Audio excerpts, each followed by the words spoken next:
Hey guys, so today's video covers what I personally think of Taiwan after 4 months of being here. I feel like I'm pretty well adjusted to the area now, and as opposed to China, I don't feel like I'm some sort of circus act or anything, you know, I don't feel like I'm being stared at as much. I'm definitely still stared at and stuff just because it's still kind of a homogenous sort of society, but I think much less so, just especially in Taipei. You can blend in pretty well and you kind of feel like you're part of the community in a way. When I came here, I had the impression from a lot of my friends who are already here that learning Chinese wouldn't be extremely easy, you know, you wouldn't really progress that fast, especially if you're a foreigner with like the, you know, look, a lot of like the store clerks and stuff like that, and just the residents here in general, they'll speak English to you first, normally, if they can, of course. Not all of them can, but it's okay to deal with though, because you can speak Chinese right back to them and, you know, it can be an instant transition into Chinese dialogue, so you don't have to worry about it past the initial like hello. The Taiwanese people here, you know, they're pretty accustomed to foreigners being able to speak Chinese. So that's the thing I'm kind of like pretty grateful for here, that, you know, I'm not necessarily praised every time I say like, oh, ni hao, you know, like when you're first learning Chinese and people praise you so much for saying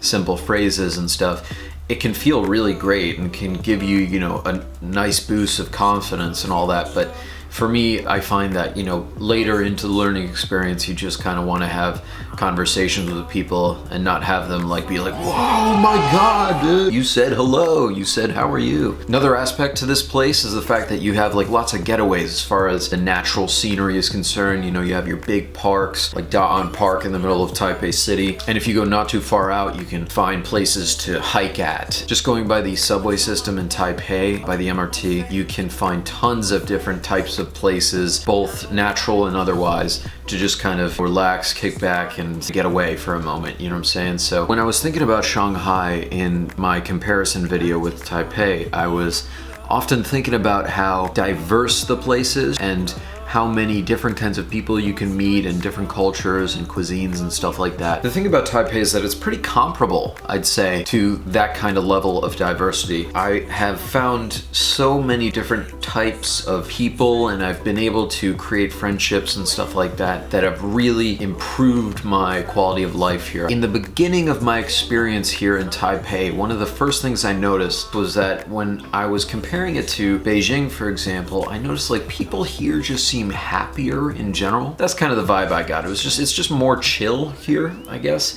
Even in the heart of Taipei, you know? I have a lot of friends that have just like awesome senses of humor and just like super happy and stuff. Being surrounded by nature and just like this island itself allowing for you to go to different sorts of like shorelines and stuff. And because it's a tropic kind of culture, it's just very relaxing, I guess. I find that the variety in the people here isn't just about the ethnicity. It's also about their personal stories, their senses of humor, you know, their points of view, and even their sense of adventure. For that reason, I just find that I can have so many different kinds of adventures with different types of people here, so it's really cool, and I'm, of course, very appreciative of it. Now, I don't really shut up about it, but the food here is awesome as far as the vegan scene is concerned, and the reason I don't shut up about it is because there's seemingly like no end to it. I swear to God, like 2 days ago when it was Christmas, I was with a friend and we were just going to this vegan restaurant. There was like a basement area where they were showing on a projector a Christmas movie. They had like games and stuff like Jenga, board games and different things like that. On the same street, there were like 3 other vegetarian restaurants, one of which worked in tandem with this bakery that had vegan options as well. That was really cool. And I took some of the vegan buns and things like that I bought there to my class, and I kind of shared it with them. Like there's a Shanghainese vegan restaurant and stuff. Anyways, it's just ridiculous. Now, I have a story for you guys. I think it was last week. I was going out of class and, you know, I'm on the 9th floor. So I was talking to some of my friends from class and we were taking the elevator down and we were talking about just like the quality of life and stuff like that in Taipei. I brought up the point that I think you can live like a very clean life here in Taipei. One of the foreigners that was like in the elevator with us kind of like looked back at me and like kind of gave me a dirty look and scoffed a bit.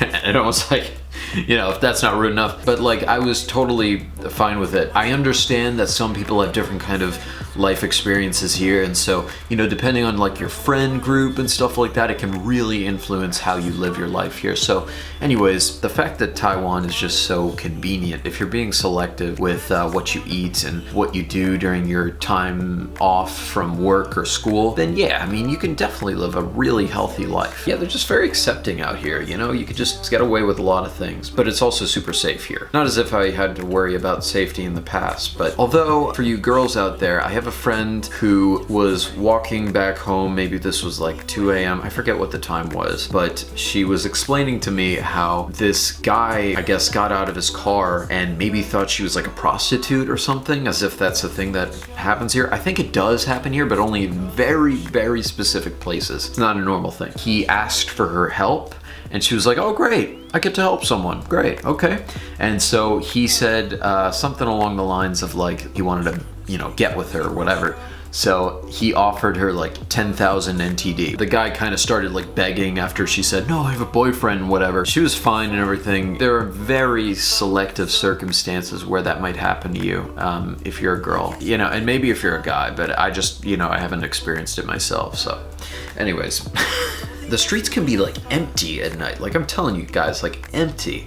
And by the way, I live in basically the middle of the city here, and at night it's like super quiet. I can totally just like go to bed without problems and, you know, have a good night's sleep and not have to worry about listening to all kinds of like noises. In the beginning when I was here in Taipei, I came here without knowing anyone other than my landlady. I did feel lonely, but I also kind of was just soaking in all of the goodness that Taiwan has to offer. And I must say, again, with like the friendly nature of Taiwan, once you start to get to know people here, it's night and day how much better you can feel, you know what I'm saying? So I've made so many friends here, and I'm so grateful for just kind of this awesome kind of environment. This whole experience has really been eye-opening, I think, to help me discover, you know, my true personality and everything like that. As cheesy as it might sound, it's like really cool to just kind of open up and just, you know, have a lot of fun here with a lot of different kinds of people and a lot of different friends. I feel like I've made super close friends in such a short amount of time, you know what I'm saying? So I hope you're also enjoying your holiday season. All right, guys,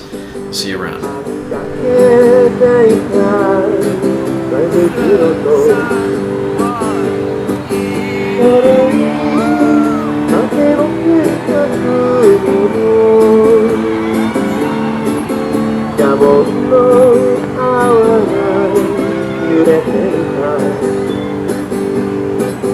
Kimi no kaori ga yurete